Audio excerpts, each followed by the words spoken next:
దయచేసి వెహికల్స్ ఆపండి. ఒక నిమిషం.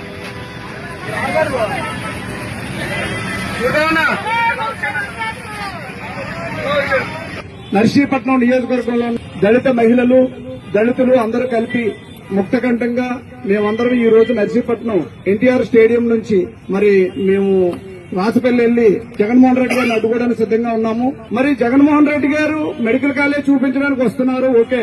కానీ ఆనాడు ఉన్నటువంటి కరోనాలో కష్టపడి పనిచేసినటువంటి, ప్రాణాలు తెగించి కష్టపడి పనిచేసినటువంటి డాక్టర్ సుధాకర్ గారు, ఆయన కూడా దళితుడు, N95 మాస్క్ అడిగినందుకు ఆయన నిర్దాక్షిణ్యంగా సస్పెండ్ చేసి ఆయనకి రాంగ్ ట్రీట్మెంట్ ఇచ్చి మెంటలోడ్ గా సృష్టించి విశాఖ నడివీధుల్లో ఈడ్చి కొట్టించి ఆయనకి గుండెపోటు రప్పించి చంపేశారు మరి ఆనాటి వైసీపీ ప్రభుత్వం. దీనికి ముఖ్య కారకులు ఎవరు అంటే ఆనాటి నర్సీపట్నం మాజీ ఎమ్మెల్యే ఉన్నటువంటి పెట్ల ఉమాశంకర్ గణేష్ గారు ఆ దారుణాన్ని ఒడిగట్టారు. మరి ఈనాడు లేనిపోయిన మెడికల్ కాలేజీని చూపిస్తూ వర్చువల్ గా నర్సీపట్నంలోనే శంకుస్థాపన జరిపించి దళిత సోదరులందరూ కనువిప్పు చేసుకోవాలని మరి జగన్మోహన్ రెడ్డిని మీరు కూడా ప్రశ్నించాలి.